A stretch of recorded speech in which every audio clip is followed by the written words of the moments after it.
Hello po sa inyong lahat mga ka-crypto. Ako po si Pinoy Crypto Trader at sa video na ito ay atin pong pag-uusapan ang tungkol sa balitang ito. Kung saan ang sabi po rito ay, will Bitcoin end September at $70,000 or 70K as bullish momentum builds? At ayan, meron daw po kasing nabubuo na bullish momentum itong si Bitcoin. Kaya kung pagpatuloy po na nabubuo ang bullish momentum na ito ni Bitcoin, ay yung isang pinakamalaking tanong dito ay sa pagtatapos kaya ng buwan ng September na ito ay magagawang akyatin ni Bitcoin ang presyong 70K or $70,000. Kaya yan, mukhang napaka-exciting ang mga developments ngayon sa Bitcoin market, sapagkat ang kanyang 4-day rally ay nagpapakita po ng malakas na bullish momentum. At kung magpapatuloy po ito ay maaring umabot daw ang presyo nitong si Bitcoin sa 70K. Kaya ang mga indicators po tulad ng MACD at Fibonacci levels ay nagpapakita po ito ng mga positive trends. At ang kanyang historical data ay sumusuporta na rin sa posibilidad ng isang malakas na October performance. Kaya kung makaranas po ng breakout si Bitcoin mula sa kanyang bullish flag formation, ay maaari itong mag-trigger ng isang bagong bull cycle, hindi lamang po para kay Bitcoin, kundi pati na rin sa malawak na crypto market. Ang mga ganitong movements ay kadalasang nagdudulot ng excitement at optimism sa mga investors. Kaya yan, bago po tayo magpatuloy, ay nais ko lamang po munang bigyang linaw ang aking disclaimer kung saan ang nilalaman po ng video na ito ay hindi po ito isang financial advice. For education and information purposes lamang po ang layunin nito. At yan, habang papalapit si Bitcoin sa tinatawag na October rally ay matatapos o siya nga ba ay magtatapos sa presyong $70,000 yan sa katapusan ng buwan na ito. Ayan, habang tumataas ang kanyang momentum sa 4-day rally, yan ang kanyang 4-day rally na ito. Ayan, habang si Bitcoin ay pansamantalang umabot po sa itaas ng $64,000 na presyo, ang crypto market ay nasa isang major bull run. Sa mga project tulad ng Solana ay gumagawa po ng ingay ito ngayon sa kanilang tinatawag na Token 2949 event. At ang Bitcoin market cap naman ay tumataas ng $1.263 trillion. At ang mga bulls ay bumalik sa mga driver's seat. Ayan. Magiging stable bull run ba ang bigla ang pagbabago ng trend dynamic na ito ngayong taon? Kaya yan po ang siyang aalamin natin dito. Kaya Bitcoin 4-day rally, a breakout signal. Sa daily chart, si Bitcoin ay siya po ay nagbamarka ng ika-4 na sunod-sunod na bullish day.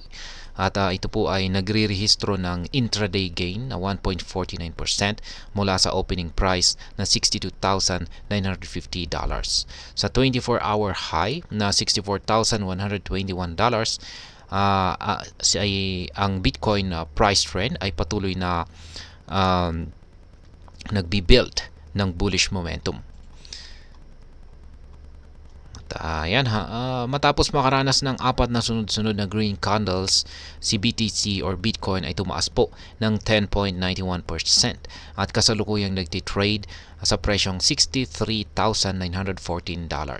Kaya mula sa low na presyo nito or mababang presyo nito na $53,550, ang kanyang presyo ay tumaas po ng 18.86% sa loob lamang ng 2 linggo.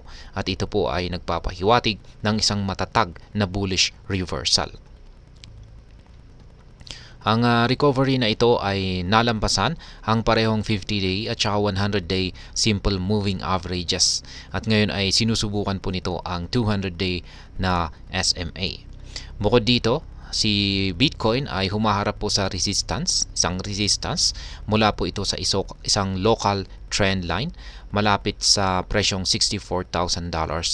kasama ang isang dynamic resistance levels. At ito po yung Bitcoin price chart. Yan, batay po sa Fibonacci levels, ang recovery run ay nalampasan ang 23.60% level sa presyong 61,613. Kaya ang susunod na resistances ay nasa mga 38.20%, 50% levels, at yan po ay nasa mga presyong $66,601 at saka $70,632. Kaya ang bullish recovery run na may trading volume boost ay nagpapakita po ito ng pagtaas ng trend momentum. Ang MACD indicator naman ay nagpapakita po ng pagtaas ng isang intense bullish histograms na may average lines na nagpapanatili ng positive alignment at sumusuporta sa bullish optimism. Kaya yan po ulit ang chart, ang Bitcoin price chart. Ayan. Kung saan ay nakikita po natin dyan ang mga Fibonacci levels. At yan po yung mga resistances ulit, nasa 38.20% at saka 50% levels. Yung mga 100-day at saka 50-day simple moving averages ay nalampasan na po ito. At sinusubukan po nito ngayon, sinusubukan po ni Bitcoin yung 200-day na SMA. Kaya yan yung MACD naman ay nagpapakita naman ng pagtaas ng bullish histograms nito. Kaya ito po ay sumusuporta na nananatili ang positive alignment at sumusuporta po ito sa bullish optimism. Yan, Bitcoin breakout run this October. Habang ang inverted head and shoulder pattern ay patuloy na nagrarally, ang Bitcoin price trend ngayon ay tinatarget po nito o sinusubukan po nitong akyatin ang presyong $70,000. Mo dito, ang bullish flag formation ay tumataas ang momentum na ang overhead trend line ay kasalukuyan pong nakaposisyon malapit po sa presyong $68,000. Ang breakout mula sa channel na ito ay maaari po itong mag-trigger ng bagong bull cycle para kay Bitcoin at sa mas malawak na cryptocurrency market. Kaya habang papalapit ang October, ang historical trends ay nagpapakita po ito ng malakas na bullish momentum sa buwan na ito, kung saan ay nagtatakda po ito ng stage para sa isang significant price surge. Ayon sa datos mula sa CoinGlass, si Bitcoin ay historically nag-deliver po siya ng average return na 22.90% sa October. Kaya ang huling 5 Octobers ay nagpapakita naman ng bullish performance. Ang trend ay inaasahang magpapatuloy sa buwan ng November, kung saan ay may average na 46.81% return. Gayunpaman ay mahalagang tandaan na ang November ay nakaranas ng 3 bearish turns sa nakaraang 5 linggo. Kaya yan, meron po tayong chart dito. Ayan. Base po yan sa Bitcoin monthly performance. At kung titingnan natin dito, base po sa history ni Bitcoin ay nag-average po siya ng 22.90% sa buwan ng October. Kaya yan, at nagpapatuloy po ito sa average na 46.81% na return hanggang sa buwan ng November. Yan. Sa kabila ng mga fluctuations na ito, ang nagbabagong dynamics ay nagmumungkahi po ito na si Bitcoin at ang mas malawak na crypto market ay handa na para sa isang bullish comeback. At ayan, hanggang dito na lamang po tayo sa video na ito mga ka-crypto. Sana po ay inyong nagustuhan ang aking paliwanag dito. Kung inyo po itong nagustuhan, pakiclick lamang po ang like button nito.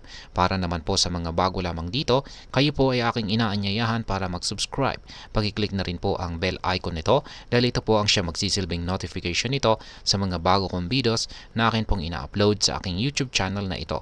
Marami pong salamat sa panonood. Ingat po tayo lagi at God bless po sa ating lahat.